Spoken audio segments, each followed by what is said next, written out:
According to legend, Romulus and Remus were nursed by a she-wolf. This story was a symbol that expressed the spirit of Rome. Rome always saw itself as a being that had to survive, one that learned to fight even when it was weak. When Romulus killed his brother, Rome's first sin was committed. This sin also determined its fate. Rome would grow, but it would do so by paying a price. In the beginning, Rome was a kingdom. It was under the influence of Etruscan kings. Stone roads, sewage systems, urban planning. Most of these were not Roman inventions. Rome had learned them. Rome's true strength was not inventing, but adopting and transforming. It took what was useful, adapted it to itself, and then turned it into a weapon. When the kings were overthrown, Rome became a republic. But this did not mean an age of freedom for the people. Power was in the hands of the Senate and aristocratic families. The struggle between patricians and plebeians was Rome's internal fracture. Yet this fracture did not weaken Rome. On the contrary, it hardened it. Every crisis gave Rome a new form of governance, a new law, a new balance. Rome grew by waging war. First neighboring tribes, then the Italian peninsula. The Roman army was not made up of soldiers who merely swung swords. It was built on discipline, patience, and absolute obedience. A Roman legionary did not retreat. If necessary, he would die. Because for Rome, order mattered more than the individual. The Punic Wars with Carthage were Rome's moment of destiny.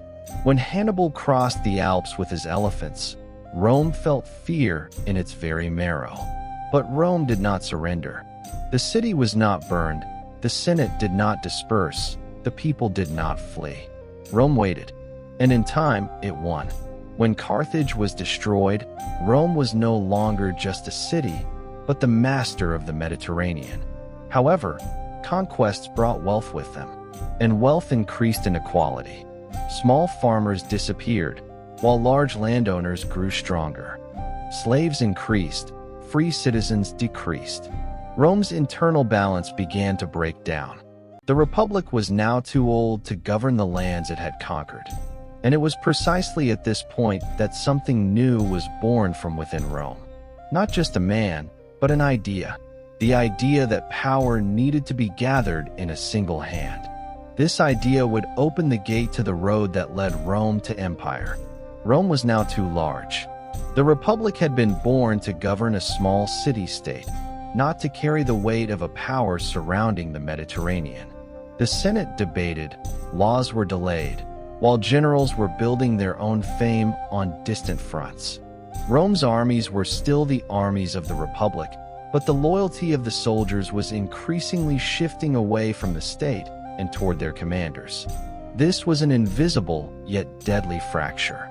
Julius Caesar rose from within this fracture. He was not born like a king. He grew like a soldier. During his years in Gaul, he did not merely conquer land. He won the trust of his soldiers, the admiration of the people, and the fear of Rome. Caesar's name ceased to be just a person and became a symbol of power. When the Senate tried to stop him, it was already too late. The moment he crossed the Rubicon River, the possibility of turning back vanished in Rome. Caesar knew he was breaking the laws, but he believed he knew Rome's destiny as well. Civil war began. Romans killed Romans. The city was fed by the blood of its own sons. The Republic, while trying to defend itself, tore apart its own foundations. Caesar won, but Rome could not accept him as a king. The word kingship was a curse for Rome, so he was called dictator for life. The name had changed, but the reality had not. Power was now in a single hand. Caesar carried out reforms, erased debts, reorganized the calendar, and won the support of the people. But Rome's aristocrats believed they were losing not their freedom, but their privileges. And then the knives were drawn. In the Senate, in the very heart of Rome, in the hands of men he believed to be friends. When Caesar fell, the Republic was not saved. Because the problem was not Caesar. The problem was that Rome could no longer be governed as it once had been. His death gave birth to a new war. Octavian, Mark Antony, and Lepidus, a triumvirate, which in truth meant three separate ambitions. Alliances broke, promises were forgotten. Antony's bond with Cleopatra in the East was seen in Rome as betrayal. Octavian used this perception masterfully. He was as hard as a soldier and as patient as a statesman. When the battle was won at Actium, Rome changed as well. With the deaths of Antony and Cleopatra, the Republic breathed its final breath. Octavian did not declare himself king. He knew Rome's language well. He called himself Augustus, that is, sacred, exalted, untouchable. Rome now had an empire, but it did not say so out loud. During the age of Augustus, Rome took a breath. After long years of war, peace arrived. Roads were built, cities grew, trade flourished. For the first time, people began to believe that Rome might last forever. But this peace came at a price. Freedom was slowly turning into silence. The empire was now established. Yet even Rome's brightest age was not without shadows. For every absolute power carries within it the seeds of collapse. The order Augustus founded looked perfect from the outside. The Senate still existed, laws were still written, old traditions were still remembered. But Rome was now breathing by the will of a single man. Augustus concealed this with great skill. He presented himself not as a tyrant, but as the first citizen of Rome. This mask allowed the empire to stand for a long time. The emperors who came after his death were not always able to preserve this balance. Tiberius was suspicious and cold. Caligula spread fear through his madness. Nero was remembered as the emperor who played the lyre while Rome burned. Facts mixed with legends, but one truth remained: power isolated people. While emperors lived in palaces, the people of Rome breathed in their shadows. Despite this, the empire continued to grow. The legions marched into the misty lands of Britain. Borders were drawn along the Rhine and the Danube. Rome did not merely plunder the lands it conquered. It built roads, baths, and temples. To be a Roman citizen became a privilege. Latin became the language of the empire. Roman law shaped even the way people thought. During the reign of Trajan, Rome reached its greatest territorial extent. Maps now struggled to contain Rome's borders. This was also a warning, for as the empire grew, it became harder to govern, and as the borders stretched farther, defense weakened. Every new conquest meant a new problem.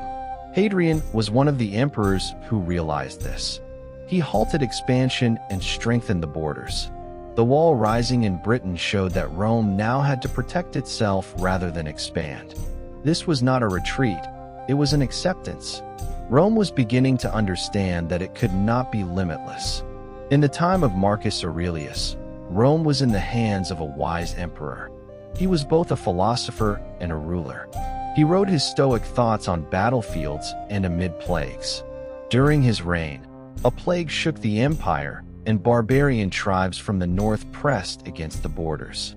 Rome was still strong, but it was no longer as young as before. It was tired, and those who came after, Commodus, who ascended the throne after Marcus Aurelius, carried power as an inheritance, but he was not strong enough to bear its weight. Palace intrigues increased, and the army moved to the center of politics. Emperors were now chosen not by the Senate, but by the soldiers. This was like a dagger driven into the heart of Rome. By the 3rd century, Rome was dragged into a deep crisis. Emperors changed rapidly, the economy collapsed, and money lost its value. Cities shrank, trade slowed. People began to lose their faith in Rome's eternity. The city that had once been the center of the world was now being crushed under the weight of its own past. Yet Rome had not fallen. It was an empire that knew how to rise after every crisis. But now the enemy was not only outside. Rome's greatest enemy was its own greatness.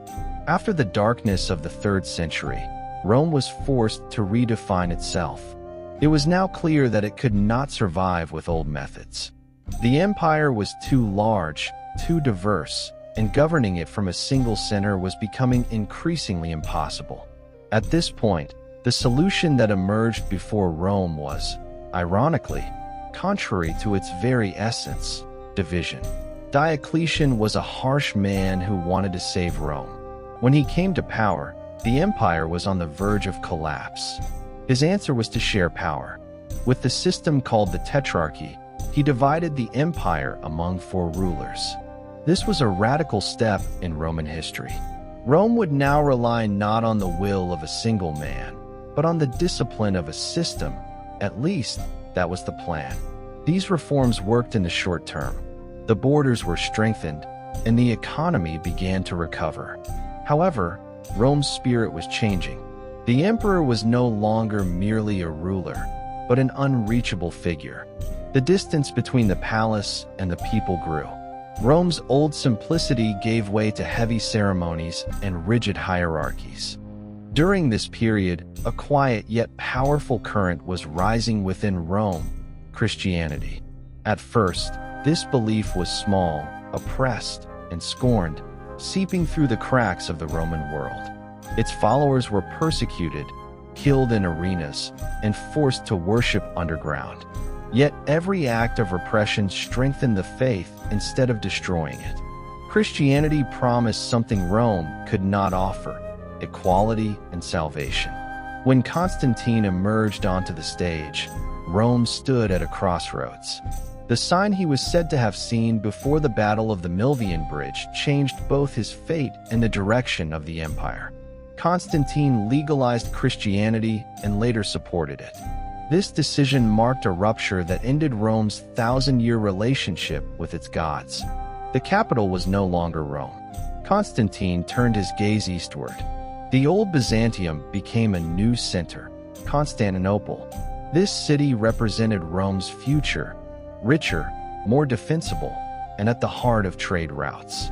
Rome itself was slowly turning into a memory.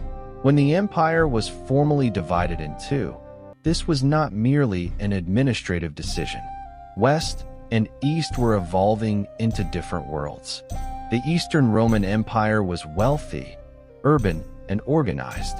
The Western Roman Empire, however, was growing poorer, losing population, and struggling to maintain even its army with mercenaries. Barbarian peoples were no longer just pressing at the borders, they were entering. When the Visigoths sacked Rome, the world was shaken. The city once thought invincible had fallen.